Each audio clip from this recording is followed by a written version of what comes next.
경제 파워 곽수종의 생생경제.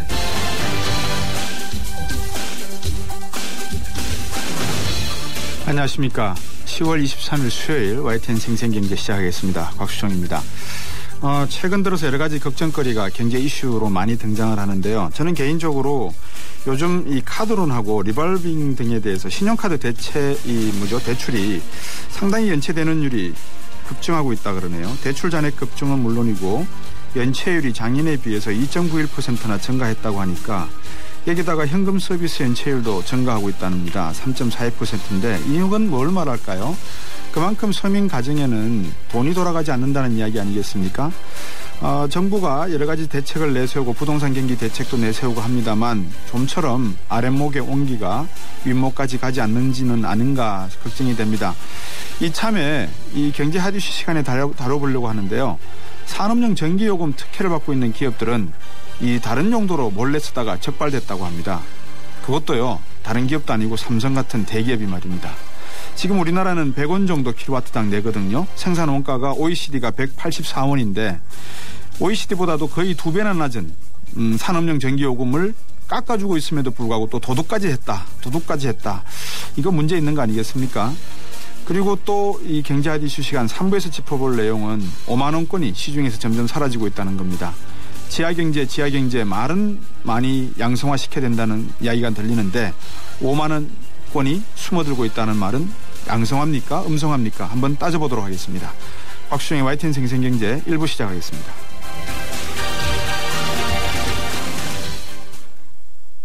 자동차 1년에 얼마나 타세요? 한 9,000km? 사고 난 적은요? 3년간 없죠. 그럼 보험료 할인 더 받으셔야죠. 마일리지로 할인받고 3년 무사고로 또 한 번 할인. 악사 다이렉트 자동차 보험 1566 악사 다이렉트. 가입 시 유의사항을 꼭 확인하세요.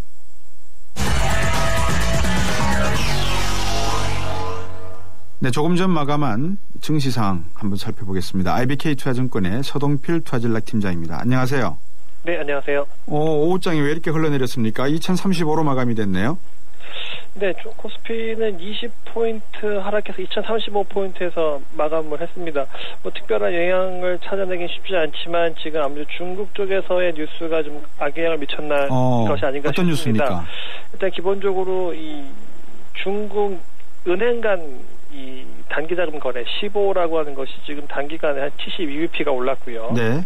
오늘 주택 가격이 나왔는데 너무 급등한 것이 오히려 중국의 긴축 정책에 좀 불을 붙이는 것이 아니냐 이런 우려가 좀 작용을 한 것 같습니다. 예. 그러니까 지금 지금 중국에서의 뉴스가 제대로 들어오고 있지 않지만 정황상 지금 중국이 한 12시부터 주가가 크게 밀렸는데 우리도 네. 같은 궤적을 그렸고 또 이런 점을 정황을 조합해 보면 일단 중국에서의 긴축 문제가 좀 투자 심리를 위축시킨 것이 아닌가 이렇게 지금 추정해 볼 수 있겠습니다. 네.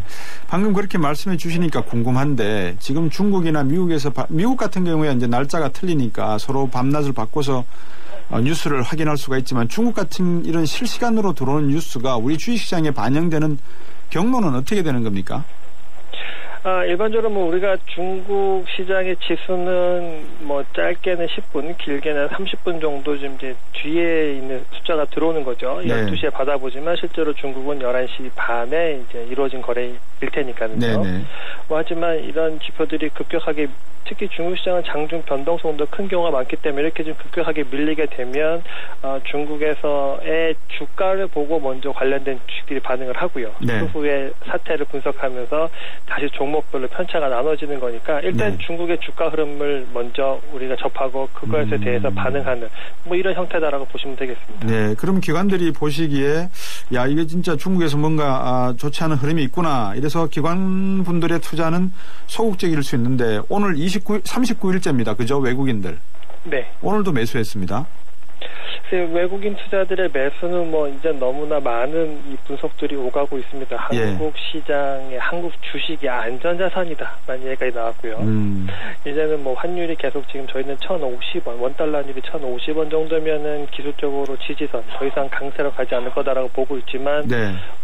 외국인 투자 입장에서는 환율은 더 떨어질 수 있다라고 보는 것 같습니다. 네. 이런 측면에서 온전한 외국인들이 환율 측면에서의 이 매력도를 감안한다고 하면은 뭐 주식을 사들여오는 것에 대해서는 납득을 할 만한 수준이지만 과연 이렇게 40일 동안 주식을 사들여와서 밸류에이션이라고 하는 주당 순익 배율 PER도 거의 10배 수준에 다다라 있는데 이 과정에서 더 주식을 사들여올 만큼 우리나라 기업이익이 좋으냐에 대해서는 좀 물음표가 생기기 때문에 네. 외국인들의 매수 강도는 좀 완만하게 줄어들지 않겠는가 이렇게 지금 전망하고 있습니다. 그렇군요. 그런데 지금 아까 환율 말씀을 하셨는데 1,056원 90전 현재 말입니다. 3시 15분 현재인데 이게 지금 내려가면 어느 바닥이 어딜까요? 좀 전에 말씀드렸던 것처럼 금융위기 이후에 최저점이 1,050원이었기 때문에 예. 그 이하로 내려가긴 쉽지 않다라고 전망은 하고 있습니다. 그래서 뭐 전반적으로 다시 환율은 위로 올라가는 약세가 될 궤적을 그릴 거다라고 보고 있는데 네. 한 가지 저희가 좀 실기했다고 할까요? 미국의 달러 환율, 달러화 가치가 지금 뭐 좀 빠르게 떨어지고 있습니다. 유로 달러 환율이 1.37, 1.38까지 갔으니까 유로화가 달러에 비해서 강세이고 네. 그러다 보니까 달러화가 약세이니 우리나라 원화는 또 달러에 비해서 강세인 이런 궤적인데 네.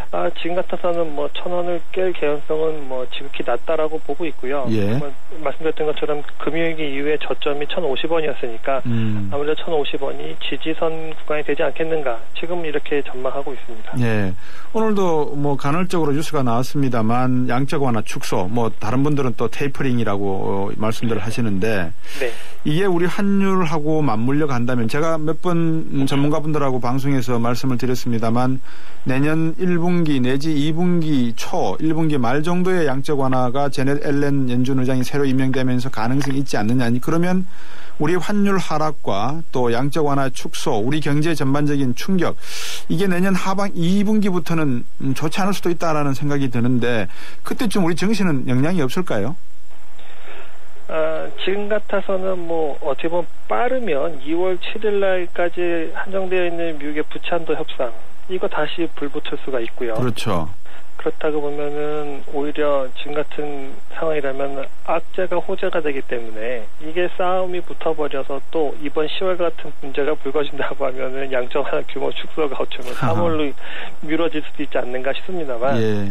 지금 정황상을 봤을 때는 내년 뭐 1월이나 3월쯤에 양적 완화 규모가 축소가 되고 하반기에 가서는 금리를 올릴 만한 시그널이 나온다고 하면은 말씀드렸던 것처럼 미국 금리가 오르게 되고 달러가 강세가 되면 사실은 우리나라의 자산 시장에는 좋은 기는 쉽지 않아 보입니다. 더군다나 우리나라 같은 경우는 지금 세수가 부족해서 아마 내년에 추경을 고민해야 될 상황이 아닌가 싶은데 이런 네. 상황에서 미국의 양적 완화 규모가 축소가 된다고 하면은 사실은 내년 상반기까지는 뭐 괜찮아 보이지만 하반기에 가서는 시장이 조금 좀 힘든 국면에 처할 수 있지 않는가 이 점도 염두에 두실 필요가 있어 보입니다. 네, 이렇게 환율이 떨어져서 우리나라 원화가 이제 강세가 되면 보통 이제 인플레이션 우리나라에서 물가 상승을 억제하는 하나의 방편으로도 이용할 수가 있지 않습니까?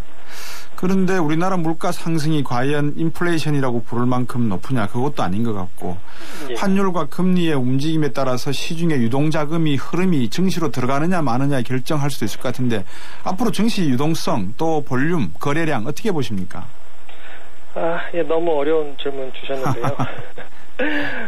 지금 같은 상황이라고 한다면 저금리이기 때문에 다른 자산보다 주식이 매력적이다라고 할 수는 있겠지만 또 반대로 보면은 저금리이기 때문에 전월세 가격이 더 올라가는 네. 아이러니한 현상이 벌어지고 있기 때문에 그렇군요. 주식으로 들어올 만한 자금이 오히려 전월세로 빠져나가는 것이 아닌가라는 점이 좀 걱정스럽고요. 네. 그렇게 되면 펀드로 자금이 들어올 가능성이 낮아지면은 이 거래량이 늘어나기도 쉽지 않아 보입니다. 지금 같은 경우에는 거의 뭐 외국인 비중이 너무 많이 높아졌기 때문에 거의 네. 함께 줄어들었는데 그렇군요. 이런 상황이라고 한다면은 내년에 뭐 거래량이 늘어난다. 주식으로 공모형 펀드로 자금이 들어온다. 네. 이거를 좀 낙관적으로 보기에는 지금 시점에서는 쉽지 않아 보이는 것 같습니다. 와, 상당히 여의도 증권가의 이 겨울 찬바람이 칼바람이 오래 부는 것 같아서 개인적으로 참 안타깝기도 합니다. 예. 예, 오늘 말씀 잘 들었습니다. 고맙습니다. 예, 감사합니다. IBK 투자증권의 서동필 투자전략팀장이었습니다.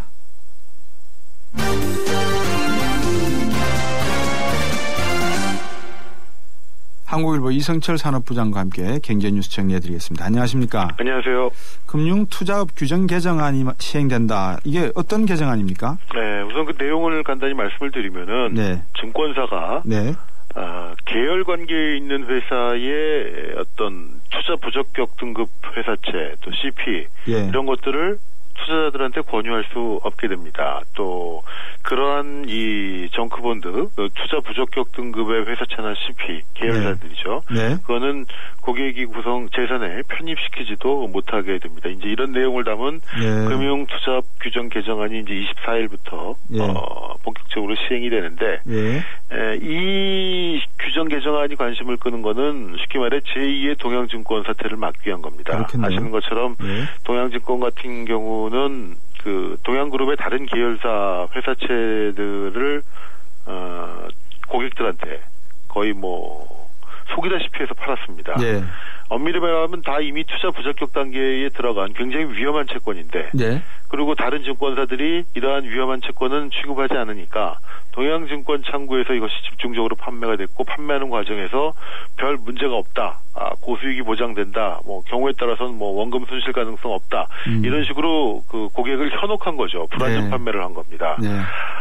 그래서 사실 이번에 이 24일부터 시행이 되는 금융투자업 규정 개정안은 이미 1년 전부터 예고가 되어 있었던 것이고, 이걸 더 일찍 시행했어야 되는 거 아니냐 이런 뭐 논란도 있었습니다만, 어쨌든 이것이 갖는 의미는 재벌그룹 안에 혹은 어떤 그룹 안에 소속되어 있는 금융회사가 더 이상 다른 부실 계열사의 이 어떤 불법적인 자금 조달, 합법적인 자금 조달 창구가 될 수 없도록 그것을 막자는 일종의 하나의 칸막이로 볼 수가 있는 겁니다. 굉장히 의미가 있는 조치인데 어쨌든 이러한 장치들이 제대로 작동이 안 되었기 때문에 이번에 결국 동양이라는 커다란 재앙을 맞게 되었던 것이고 사실 금산분리는 그렇습니다. 이걸 뭐 크게 본다면은 뭐 어떤 소유의 제한을 근본적으로 막는다거나 혹은 뭐 의결권 자체를 제한을 한다거나 이런 소유 지배 구조상에 가할 수 있는 금산분리 조치들도 있습니다만 이러한 이 금융투자업 개정 같은 이런 칸막이 최소한의 금융사와 비금융사 간의 칸막이만 제대로 쳐놨어도 이런 어떤 제도적인 이 장벽만 있었어도 사실은 동양과 같은 어떤 문제라든가 이 금융계열사가 다른 회사의 어떤 사금고, 자금 조달 창구로 악용되는 그런 일들은 막을 수 있지 않을까 생각이 듭니다. 말씀하신 대로 이 금융투자업 규정 개정안보다는 금산분리를 강화할 것인지 완화할 것인지를 보다 구체적으로 논의하는 게 더 본질적인 것 같고요. 이 동양그룹 봐도 2012년까지 신용평가 등급이 A였거든요. 그러니까 이게 개정안 자체가 투자 부적격 등급 회사채 CP 못 판다 그래도 아니 바로 직전까지 팔고 있었는데 신용평가 A를 받아서 상당히 이거는 좀 모순적인 법안이 아닐까 그런 좀 조심스러운 생각이 드네요. 그러니까 그 당시에 이제 계열사의 등급, 그러니까 A 등급이 과연 타당했는가라는 거에 대한 논란도 하나 있을 수가 있을 것이고요. 그리고 말씀하신 이제 그 근본적으로 소유 제한 문제는 그것도 사실은 논의가 돼야 되고 지금 국회에도 관련 법규가 지금 법안이 계류가 되어 있는데 다만 그렇게 될 경우에는 기왕에 가지고 있는 그 그룹들 있지 않습니까? 삼성이라든가 하나라든가 다 가지고 있죠. 이런 경우에 기왕에 가지고 있는 기업들의 어떤 이 지배구조라든가 소유구조의 그런 변화까지도 초래를 할 것이냐, 그렇게 가도록 유도해야 될 것이냐, 이렇게 되면 어떻게 보면 이제 전체 그룹의 지배구조 자체가 흔들릴 수도 있는 그런 부분도 있기 때문에 상당히 그거는 기왕에 있었던 부분까지 제한을 할 경우에는 상당한 저항과 또 많은 변화가 있을 수가 있고, 그 문제는 이제 그 문제대로 역시 심도 있는 논의가 있어야 될 것 같고요. 그거와 관계없이 이건 사실 논란의 여지가 없는 부분인데 이런 칸막이 부분이라도 제대로 작동이 됐어야 되는 것이겠죠. 자, 두 번째 소식이 현호석 부총리가 국회에다가 민생법안 좀 조속히 처리해달라고 호소했다네요.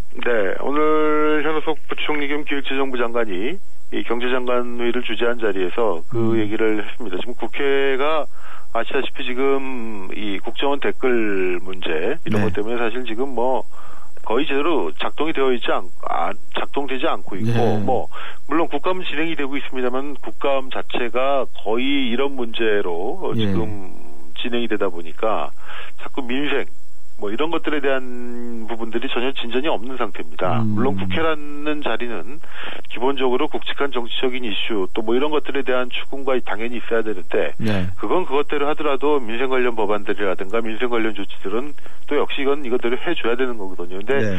오늘 현 부총리가 얘기한 내용을 보면은 지금 민생 관련 법안들이 한 100여 건이 국회에 제출이 되어 있다고 합니다. 네. 그리고 이것이 제대로 심사도 안 된 상태에서 그냥 마냥 잠자고 있는 상태인데 예를 들면은 다주택자의 중과제도 폐지를 골자로 하는 이 소득세법 개정안이라든가 네. 외국인 투자 촉진을 위한 이 외국인 투자법 개정안이라든가 또 서비스 산업 활성화를 위한 법안이라든가 중요한 법안들이 있고 전체 민생 법안은 102개나 무려 지금 국회에서 잠을 자고 있는데 네.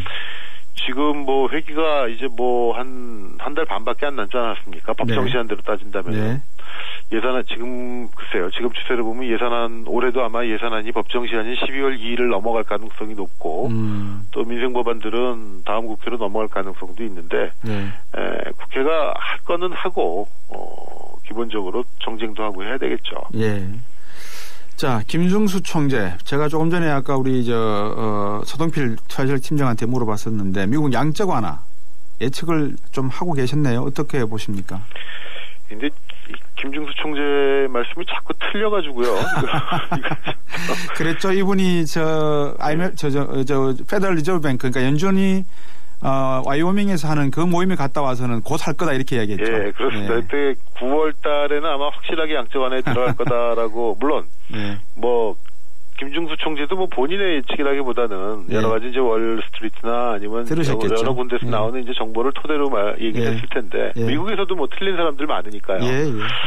근데 어쨌든 한번 좀 9월 달에 꼭 할 거다라고 했다가 뭐 결국 안 해가지고 양치기 소년처럼 돼버렸는데 이번엔 맞을지 모르겠습니다. 오늘 그 경제 관련 연구소장들하고 있었던 모임에서 이달에는 아닐 것 같다라고 얘기했습니다. 9월 달에 할 것 같다고 해서 틀렸는데 이번에는 어쨌든 10월은 아닐 것 같다라고 좀 얘기를 해서 참 뭐 모르겠습니다. 이 보도를 보면서 많이 저도 웃었는데 어쨌든 어제 나온 미국의 고용 지표를 봤을 때 미국 연방준비은행 같은 경우는요. 미국 중앙은행 같은 경우는 우리나라는 이 금리를 정할 때 성장과 물가를 가장 기본적으로 보지 않습니까? 근데 미국 같은 경우는 물론 물가 지표와 더불어서 성장률보다는 오히려 고용 지표를 더 많이 참조를 하게 됩니다. 근데 고용 지표가 지난달에 어제 지표가 나왔죠. 지난달 지표가 나왔는데 미국의 실업률이 7.2%로 전월보다 한 0.1%포인트밖에 포인트 정도 하락한 것으로 나왔고 그러니까 결국 여전히 고용 부진 상태가 지속되고 있는 상태이기 때문에 결국 양적 완화의 축소도 좀 늦어지는 거 아니냐 뭐 그런 얘기는 이미 지난번 이 셧다운 또 이 미국의 디폴트 위기 때부터 어쩌면 올해 안에는 힘들 것 같다라는 얘기도 이제 조심스럽게 나오고 했는데요. 어쨌든 오늘 김중수 총재께서 오늘은 이번 달에는 안 할 것 같다라고 얘기를 했으니까 이거는 맞을 것 같습니다. 자, 더 이상 말씀드리면 또 우리나라 최고의 통화정책의 수장인데 또 누가 될 수 있으니까 원전이 정지했다고요? 네, 정확하게 말씀드리면 이제 정지를 하게 됩니다. 한빛 2호기 원전인데요. 30일부터 이제 가동 정지에 들어간다고 합니다. 이게 고장이 났던 건 아니고 지난번에 이제 원전 여러 가지 비리가 있었고 시험 성적 조작 파동이 있었지 않습니까? 근데 그때 쭉 스크린을 해봤더니 이 한빛 2호기 원전 같은 경우에는 부실 정비 의혹이 있었다라고 그 지역 주민들 내지는 시민단체에서 지적을 했던 겁니다.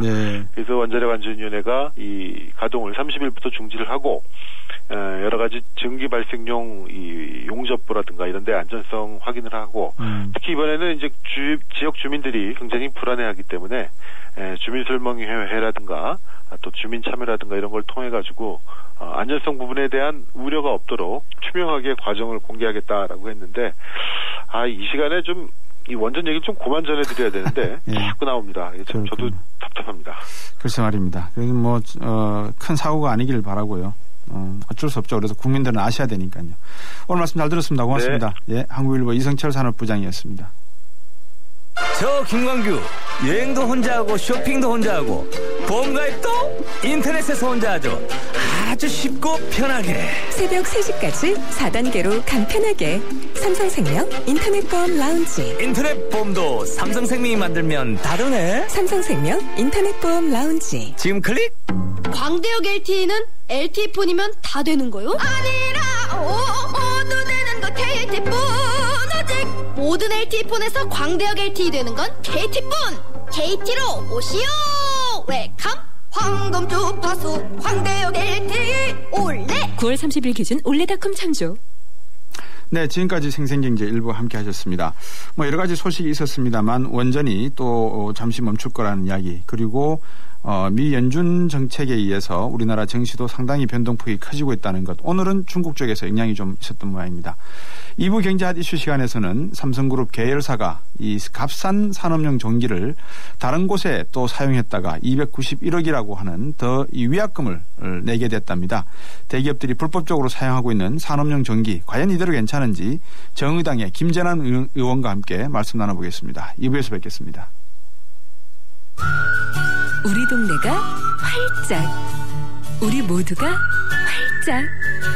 도시 한가운데 안 쓰던 공간을 활용해서 짓는 친환경 복합 주거타운.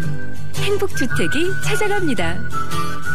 직장은 훨씬 가까워지고 신혼부부나 대학생에겐 집값 부담이 줄어들고 모두가 신나고 활기찬 우리 동네. 기대하세요. 당신의 가장 가까운 곳으로 행복주택이 찾아옵니다. 행복이 활짝. 이 캠페인은 국토교통부와 LH, 코레일, 한국철도시설공단이 함께합니다. 살아있는 약속, 깨어있는 방송. 유사파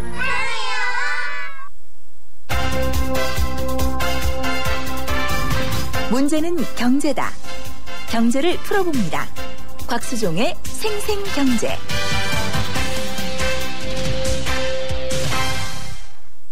세상의 베이스가 되다 포스코 협찬으로 곽수정의 YTN 생생경제 2부 시작하겠습니다.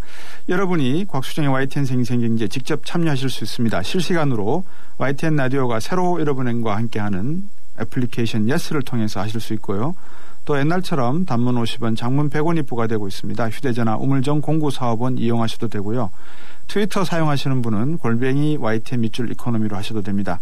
웹사이트에 들어오셔서 곽수정의 YTN 생생경제에다가 긴 글 남기셔도 되고요. 상담하고 싶은 내용도 남기셔도 됩니다. 여러분들이 많이 참여하시고 여러분의 의견을 내주시면 저희 팀이 YTN 생생경제를 진행하는 모든 사람들이 여러분의 의견을 존중하고 방송을 준비하도록 하겠습니다. 이렇게 참여해 주신 분들 중 한 분께는 국립극단에서 청소년 연극을 지금 공연 중인데요. 노란 달이라고 하는 게 있습니다. 티켓 보내드리도록 하겠습니다. 네, 피자헛입니다. 저기요, 고기 피자랑 새우 피자랑 뭐가 더 맛있어요? 둘 다 맛있습니다, 고객님. 그래도 뭐가 더 잘 나가요? 솔직하게. 둘 다 잘 나갑니다. 왜냐하면 더블 박스. 박스는 하나, 피자는 두 가지. 25,000원. 15885588 피자헛. 더블 박스 주세요. 아이가 뗐으면 사탕을 주긴 하는데 마음이 복잡해요. 먹여도 되나? 몸에 좋은 것도 아닌데. 서울우유가 엄마의 고민 하나를 덜었다. 칼슘에서 비타민 D3까지 우유의 영양이 듬뿍. 이거 완전 씹어먹는 우유네. 서울우유 밀크캔디. 업데이트 한 번 안 했다고 바다를 달리고 산을 헤매는 당신의 내비는 업데이트 안 해도 언제나 최신 지도로 누구보다 빠르게 안내하는 U+ 내비 LTE는 마음껏 감탄하세요. 이런 게 100% LTE 생활 U+. 곽수종의 생생경제. 요즘 이성철 부장도 이야기를 했습니다만 원전 이야기 좀 식상하시죠? 그렇지만 여름 한철 나기 정말 힘들었지 않습니까? 내년도 마찬가지라고 하는데요. 그런데 이 한국전력 또 높은 분들은 보너스 잔치를 또 벌였다는 이야기도 들리고 있지 않습니까? 한국전력이 쌓아가고 있는 거는 이런 불명예와 또 엄청난 부채입니다. 근데 이 부채를 또 누가 갚아줘야 됩니까? 그렇죠. 우리 국민이 갚아주죠. 그래서 우리 국민들은 이렇게 요구를 합니다. 원인이 뭔지 이야기 좀 해보세요. 그런데 그 원인 중에 하나가 이겁니다. 생산 원가보다도 낮은 산업용 전기요금이 있는데요.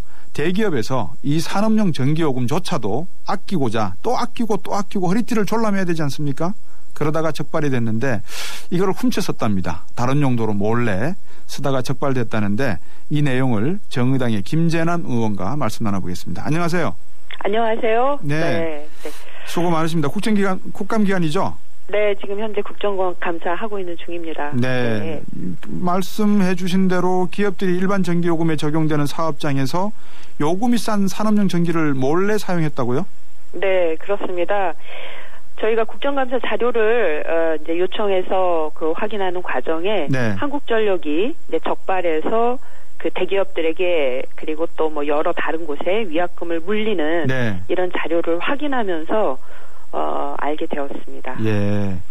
한 10년간 전기 사용 용도를 위반하거나 또 무단 사용하면서 위반한 사례가 상당히 많겠죠. 어떻습니까? 네, 어마어마합니다. 예. 지금 확인된 건만 9만 3천 건 지난 10년 동안인데요. 예. 이렇게 해서 그 한전이 물렸던 위약금이 1,571억 원이에요. 예. 그 중에서 앞서 말씀하신 것처럼 이제 산업용 전기가 굉장히 싼데 예. 일반용 전기로 써야 되는데 그걸 산업용 싼 전기로 쓰다가 물린 또는 뭐 교육용을 교육용으로 쓰다가 뭐 이렇게 이제 용도별로 잘못 썼던 사례가 거의 한 63%에 달하거든요. 예. 그러니까 결국은 이제 제값 내지 않고 더 싼 전기를 이제 쓰려고 아주 위법적으로 위반을 했던 사례들이죠. 근데 이제 요 점에서 한번 또 우리가 짚고 넘어가야 될 그 무작정 대기업을 공격하기보다는 이분들이 정말 이게 법으로 규정된 용처에 그러니까 산업용 전기라고 규정된 정의된 것을 몰라서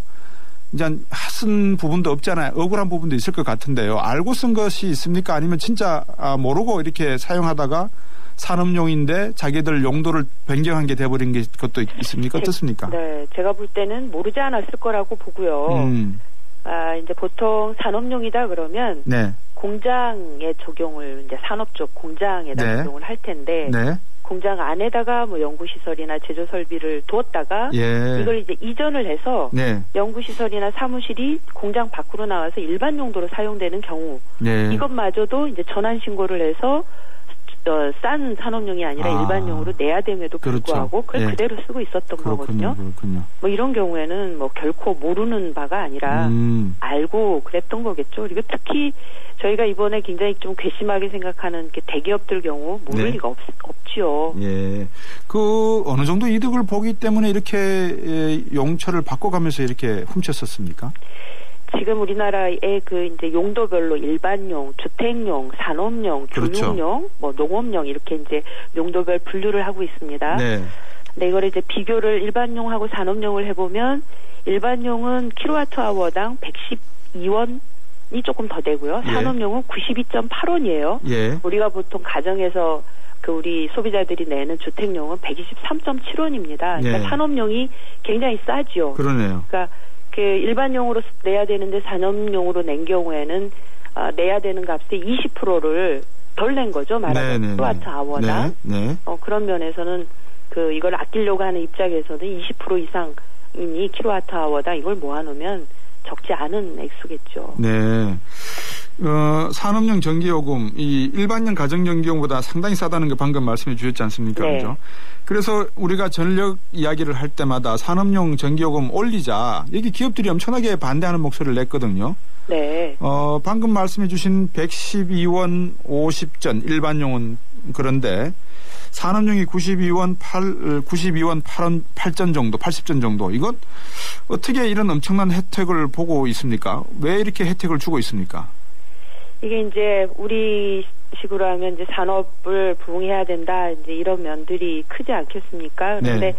현재 구조를 보면 예. 전체 그 산업이 쓰고 있는 전기 사용의 55%가 산업용이 쓰이고 있어요. 그러니까 예. 우리 국민들이 1인당 그 부담하고 있는 전기요금 전체는 사실은 산업용이 싼 걸 쓰다 보니까 그게 일반 소비자들이 싼 전기요금을 이렇게 뭔가 보태주는 지원의 그런 꼴처럼 보조금이네요. 그러면.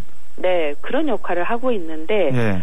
저는 사실은 한전의 부채 문제를 떠나서 네. 우리가 그 에너지 구조도 이제는 저소비를 하는 에너지를 적게 쓰는 소비 구조로 바꿔야 되고 산업의 구조도 바꿔야 되지 않겠습니까? 그야말로 효율을 높여야 되는데 이렇게 언제까지 싼 전기요금으로 공장을 돌리고 산업을 하고 경제를 성장하고 이제 이러던 시절이 지났습니다. 그러니까 산업용에서 전기요금을 현실화하고 바로잡았을 때 전체 우리나라의 왜곡된 이 에너지 구조 그리고 굉장히 낭비적인 이 전력요금 체계를 바로잡는 것은 사실 산업용 전기요금을 정상화하는 여기로부터 시작이 되는 거죠. 제가 조사를 좀 해봤는데 OECD 평균이 산업용 전기요가 184원이더라고요. 킬로와트당 2011년 현재입니다. 이게 어떤지는 모르겠는데 우리나라 산업용 전기요금도 앞으로 한 2배 정도는 더 올려도 된다 이렇게 봐도 되겠네요. 저희는 그런데요. 이제 산업 쪽에서는 계속 엄사를 합니다. 전기요금을 조금만 올리면 이게 바로 물가지수 그다음에 소비자들에게 미치는 영향이 커지기 때문에 이건 뭐 소비자들한테 부담이 된다 이렇게 소비자를 좀 위협하거나 이런 소리가 들리고 있는데요. 사실상 전기요금을 현실화한다고 해서 당장 경제 또는 우리 소비자들 물가에 큰 영향 그렇게 없습니다. 왜곡된 구조는 지금 이제 바로 잡아야 되고요. 저희는 뭐 가장 중요한 게는 산업용 전기요금을 이렇게 이제 현실화하는 것으로부터 이 우리나라의 왜곡된 전기 수요 바로 잡자 이렇게 저희가 의견을 계속해서 좀 내고 있습니다. 알겠습니다. 근데 삼성을 또 예로 들지 않을 수가 없는데 우리나라 또 최대 글로벌 기업이지 않습니까? 전기요금을 덜 내려고 꼼수를 부렸을까요? 위약금이 1위라고 하던데요. 부렸다고요? 이번에 저희가 이제 그 전기요금을 산업용 전기요금으로 일반용인데 산업용으로 써서 위약금을 물렸던 사례 적발 건수에 보니까 대기업의 적발 건수가 그 총 그 위약금액으로는 293억 원이었는데요. 그 중에 291억 원을 삼성이 냈어요. 거의 99% 이상 삼성이 위반한 것으로 293억 중에서 291억을 냈다고요? 그래서 그야말로 위약금 낸 것도 이번에 삼성이 1등 신화를 기록을 했는데요. 이거 대단히 도덕적으로도 문제가 많죠. 아까 구조 말씀을 하셨지 않습니까? 김재난 의원님 그죠? 이렇게 여름에도 땀 뻘뻘 흘려가면서 가정에서 전기 전략하고 힘들어도 참고 지나가는데 기업이 이런 식으로 꼼수 부려서 다른 데 전기 용도를 쓰고 있고 또 전기값도 싼 것을 사용하고 있고 언제까지 이렇게 부의 분배 구조가 왜곡되는 기현상을 반복해야 되는 겁니까? 이제 그만 반복해야 되죠. 그런 의미에서는 지금 원가 해수율에도 못 미치는 전기요금을 원가 보상률 100%로 현실화하는 것이 마땅합니다. 그 먼저 첩경은 산업용 전기요금부터 바로 잡아야 될 것 같고요. 그래서 이제 연료비를 연동하는 연료비 연동제라든지 또 송전거리에 따라서 차등 요금을 부과하는 문제라든지 하는 것부터 시작해서 지금 현재 우리는 모든 것을 다 전기로 바꿔 쓰고 있어요. 과거에는 냉난방을 할 때도 가스를 쓴다든지 또 뭐 석유를 쓴다든지 이런 게 여러 가지 다양하게 쓰여졌는데 지금은 전기 요금이 너무 싸다 보니까 모든 걸 다 전기로 바꾸고 있고요.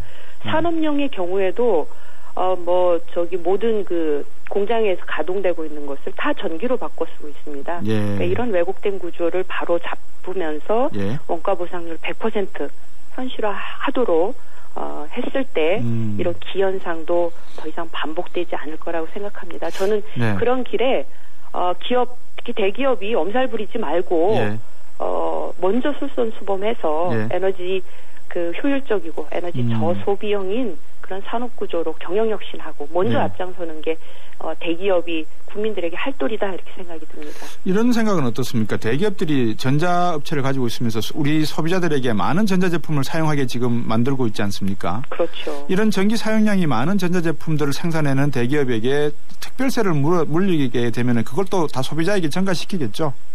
당연히 그것은 이제 가격에 포함이 될 거기 때문에 저는 뭐 그것 이전에 이렇게 모든 것을 전기로만 쓰게끔 만드는 왜곡된 구조 부터 좀 체제 시스템부터 바꾸는 것이 중요하지 않겠습니까?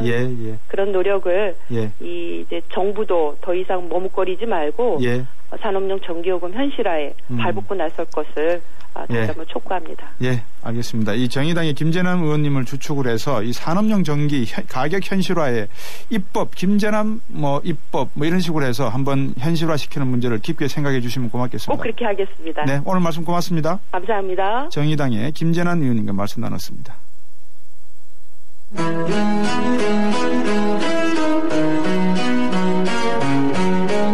생생경제 금요기획.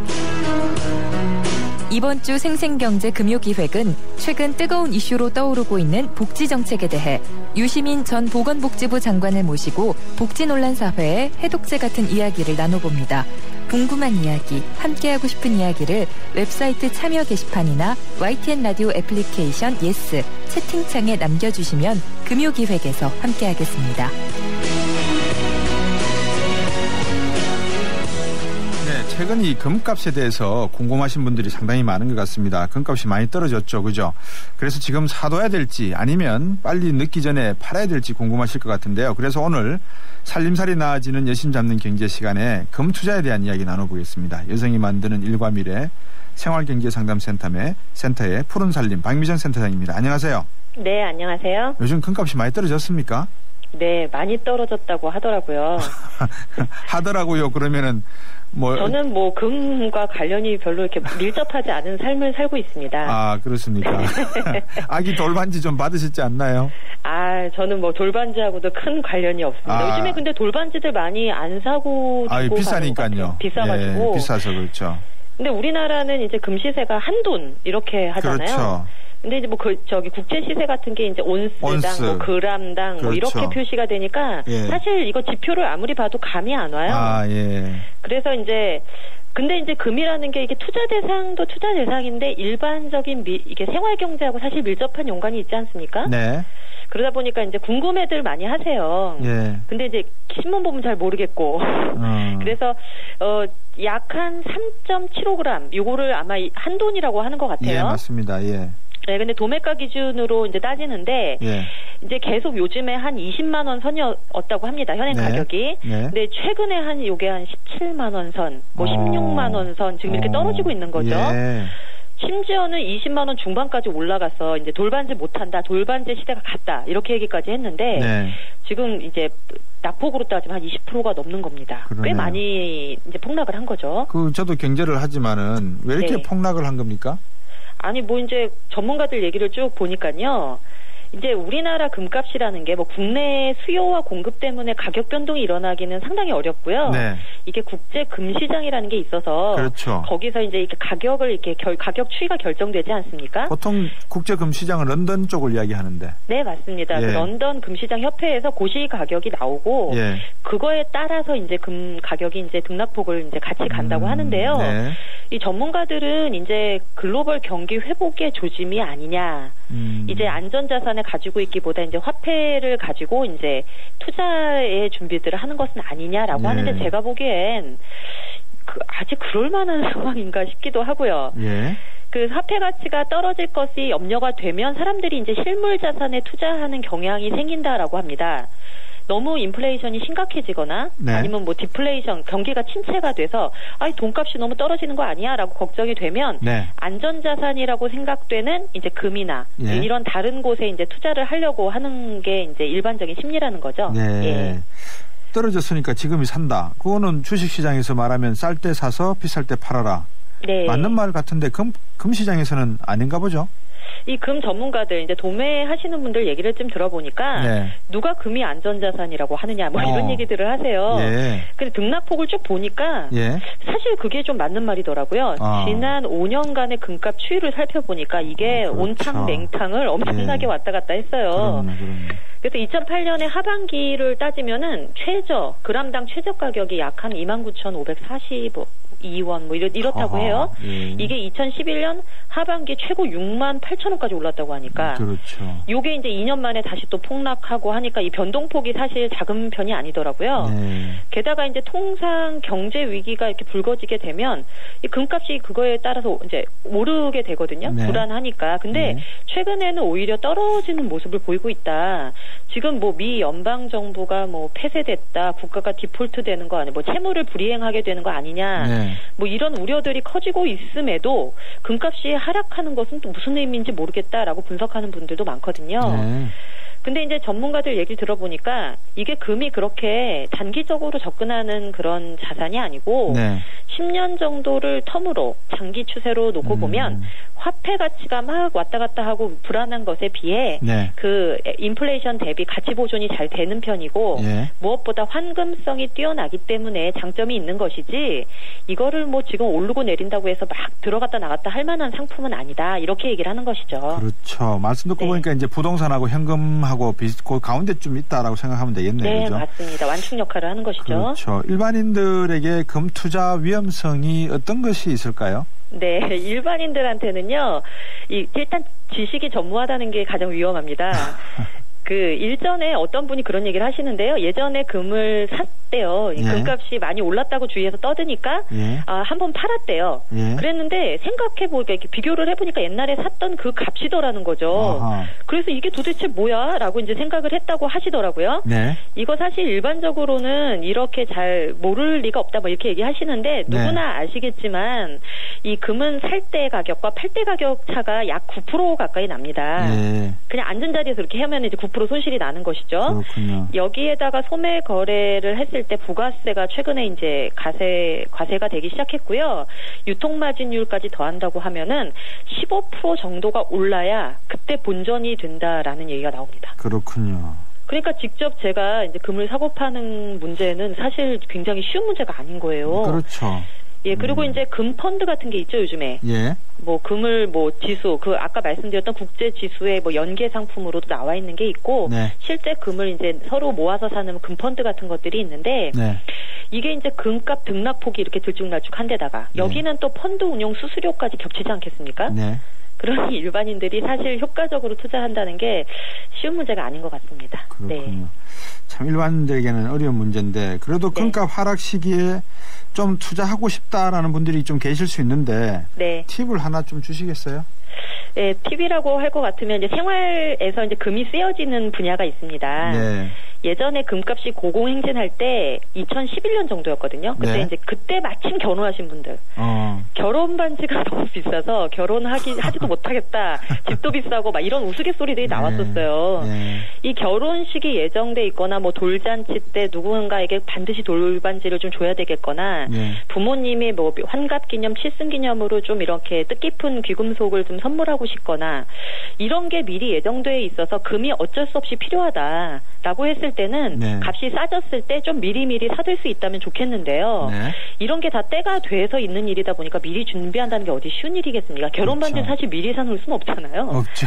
예, 그러다 보니까 금 시세가 떨어진다고 해도 금 소매가는 그대로인 경우들이 요즘에 너무 많다고 합니다. 그래서 일반 소비자들은 일단 주변 얘기만 듣고 또 금을 사러 또 섣불리 결정하지 마시고요. 이 괜히 싸졌다라고 했는데 소매가는 큰 변동이 없으니까 괜히 샀다가 손해보게 되는 일도 경험할 수 있으니까 예, 좀 조심하셨으면 좋겠습니다. 이 금이라는 게 일반인들한테는 투자 대상이라기보다는 그냥 기념물 가치 정도로 쓰여지는 게 안전한 것 같아요. 말씀해 주신 것 중에서 제가 맞아 하고 느꼈던 게 사실 금 살 때 팔 때 가격 차이가 9%가 나고 거기다 유통마진까지 합치면은 한 20% 15%는 올라야 본전이다라는 말씀에 이 투자라고 하는 것이 쉬운 게 아니다라는 생각을 하게 됐네요. 네, 맞습니다. 오늘도 좋은 말씀 잘 들었습니다. 고맙습니다. 네, 감사합니다. 여성이 만드는 일과 미래 생활경제상담센터의 푸른살림 박미정 센터장이었습니다. 짧아서 더 아쉬운 가을. 그래서 쉐보레가 10월 특별 혜택을 준비했습니다. 쉐보레 차량 구매 시 최대 120만 원 특별 지원. 스파크 또는 크루즈 디젤 구매 시 최대 36개월 무이자 할부. 최대 36개월 1.9% 초저리 할부. 쉐보레 혜택으로 즐거운 가을 여행을 떠나보세요. 일부 차종 제외 10월 31일까지. Chevrolet. Find new roads. 온 동네 맛있다고 소문났네. 최신 김치 냉장고 모든 제품 나보고 비교했지. 역시나 하이마트. 김치 냉장고는 하이마트. 최신 김치 냉장고 잘 사려면 하이마트로 가요. This is Mask, Alabama. We are an unarmed freighter with a potential piracy situation. 톰 행크스 주연. Look at me. I'm the captain now. 스스로 인질이 된 선장. 생존을 건 협상이 시작된다. We gotta get him off this ship. 본 시리즈 감독. 캡틴 필립스 10월 23일 대개봉. 15세 관람가. 갑작스런 질문 하나 드릴게요. 글로벌이란 뭘까요? 수출? 세계화. K-POP 599개 부품 회사들이 자동차 회사와 함께 해외로 진출했다는 뉴스. 이건 어때요? 이렇게 따뜻하고 기분 좋은 글로벌. 더 나은 미래를 향한 동행. 현대자동차그룹. 네, 앞서 정의당의 김재난 의원과 산업용 전기를 관련해서 대기업들이 몰래 쓰다 적발됐다는 내용으로 인터뷰했었죠. 예스를 통해서 김준님이 이런 말씀하셨습니다. 어떻게 이런 구조가 만들어질 수 있는 거죠? 여기에 조삼등님도 이런 말씀 주셨네요. 아이 둘 둔 가정주부입니다. 전기세 무서워서 여름에 더위도 참고 아꼈는데 일반 가정들이 아끼면서 내는 전기세로 산업체를 보조해줬다는 건가요? 산업체 전기세 보조금 단단히 단속해야겠네요 하셨습니다. 그렇죠? 어떻게 할까요? 자, 4시 10분 뉴스 듣고 4시 뉴스 듣고 4시 10분 3부에서 다시 뵙겠습니다.